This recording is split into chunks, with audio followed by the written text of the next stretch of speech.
I'm Jim Green, Director of Planetary Science at NASA. You know, NASA works with the international science community to explore our solar system and beyond. We look to unravel the mysteries that intrigue us all as we explore and answer the big questions. Questions like, how did the Earth originate and change over time? How did the solar system begin and evolve? And what will be its destiny? What will be our destiny? Last July 14th, NASA's New Horizons spacecraft flew past Pluto, capping a half-century of exploration of our solar system. It piqued our interest about what lies beyond Pluto and what can we learn about ourselves and the origins of our solar system. The idea of a new planet is certainly an exciting one for me as a planetary scientist, and I think for all of us. The January 20th paper in the Astronomical Journal is fueling our interest in planetary exploration and stimulating a healthy debate that's part of the scientific process. I couldn't be more pleased about what's happening. You know, it's all about starting the process that could lead to an exciting result. It is not, however, the detection of a new planet. It's too early to say with certainty that there's a so-called Planet X out there. What we're really seeing is an early prediction based on modeling from limited observations. What's exciting is that, like NASA's journey to Mars or New Horizons flyby of Pluto, you will have a front row seat to see how the scientific process unfolds. Theories like this serve to stimulate ideas and conversation. They tap into our innate curiosity. It's important for us to continue to work, and we will. Anytime we have an interesting idea like this, we always apply Carl Sagan's rules for critical thinking, which include independent confirmation of the facts, looking for alternate explanations, and encouraging scientific debate. If Planet X is out there, we'll find it together. Or we'll determine an alternate explanation for the data that we've received so far. Now, let's go explore. As NASA has released a statement regarding Planet X. Calm down is what NASA is saying. Hold it a minute. Even though NASA confirmed there was a Planet X in 1984, they're now trying to reshift the focus. At the start of the year, a team of U.S. researchers predicted the existence of the mysterious ninth planet, much to the criticism of other experts.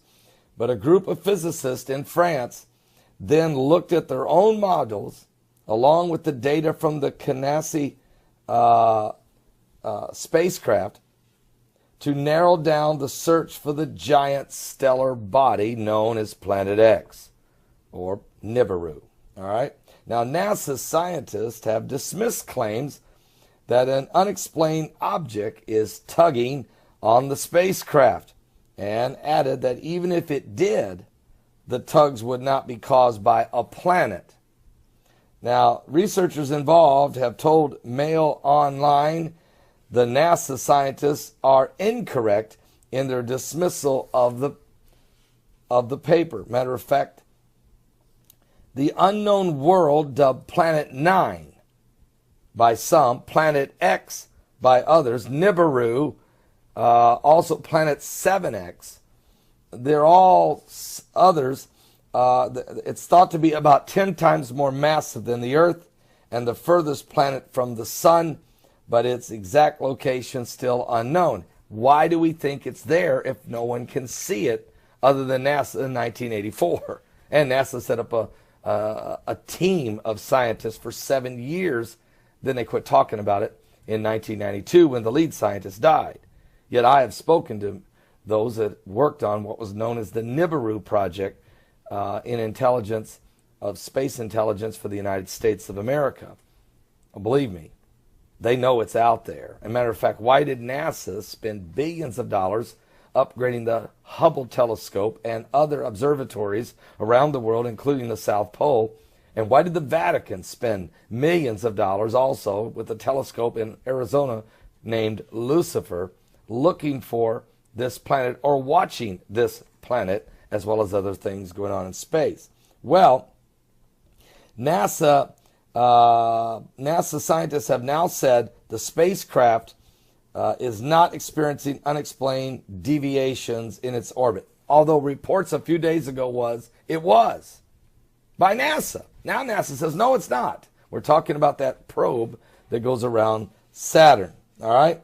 Now, an undiscovered planet outside the orbit of Neptune, also known as planet number 9, 10 times the mass of Earth, would affect the orbit of Saturn, not the probe, says William Faulkner, not the author, okay, a planetary scientist at the Jet Propulsion Laboratory. Faulkner develops planetary orbit information used for NASA's high precision spacecraft navigation. This could produce a signature in the measurements of the Saturn probe while in orbit about Saturn, if the planet was close enough to the sun. But according to Professor Jacques Lasquer, researcher on the study on told Mail Online and others, this is exactly what we have done.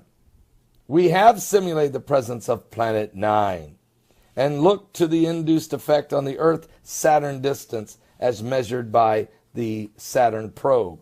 Our zones of exclusions occur when, he goes on to say, the deviation of planet 9 on Saturn is too large to be comparable with the data from the Saturn probe. With data from 2004 to 2014, the exclusion zones of 180 degrees wide. The press release from the Jet Propulsion Laboratory is very confusing, and essentially it's wrong, says Professor Lasker. We do not see any unexplained signature above the levels of the measurement noise with the Saturn probe data taken between the years 2004 and 2016. So there's a conflict now. Mike Brown, I was looking at my son's website, the Crusader Journal. He writes, however, it talks about Mike Brown, who NASA has said is their golden boy. He's the poster child to represent what NASA's been doing and saying. He says, without question, there's some type of gravitational tug on the Saturn probe and all the planets, according to NASA data and other scientific and studies, including the French, who are agreeing totally with Mike Brown. However, Mike Brown's claims have just been presented and have not yet been analyzed by independent researchers.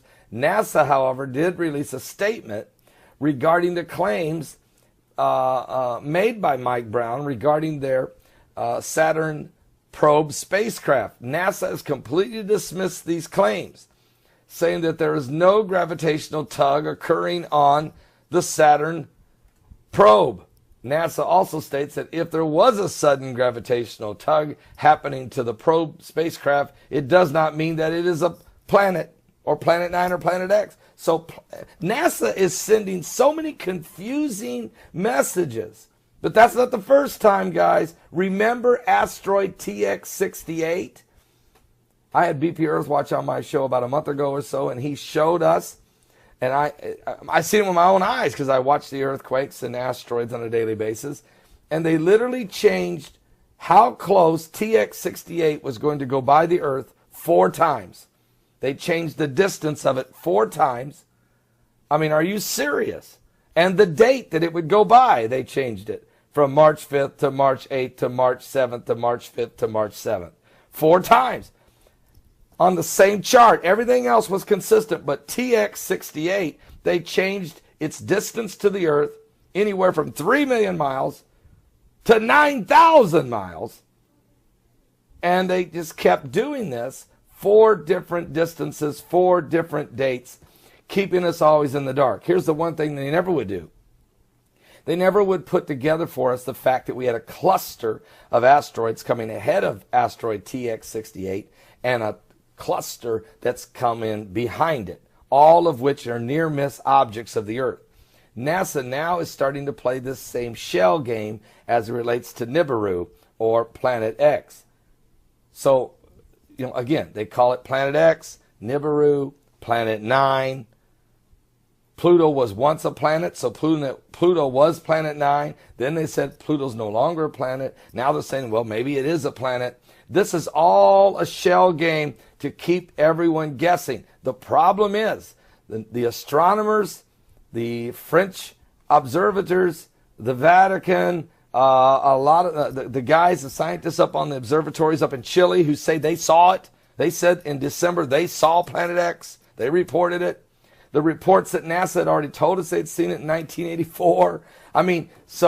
All of these things seem to be pointing to the fact that NASA is playing games. NASA, by the way, if you want to know what it means never a straight answer. This is what's going on. So we're going to continue to do what we do and watch what the Bible says. There will be signs in the sun and in the moon and in the stars.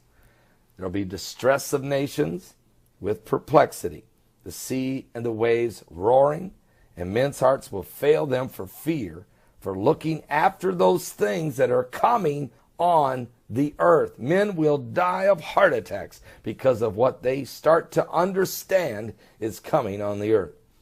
But Christians won't. We won't go hide in an underground bunker. We will not die because we understand what's coming. Instead, we will look up, for our redemption is drawing nigh. Christ is coming. Are you ready? Give your life to Jesus Christ. Trust in Jesus Christ. Above all, His word is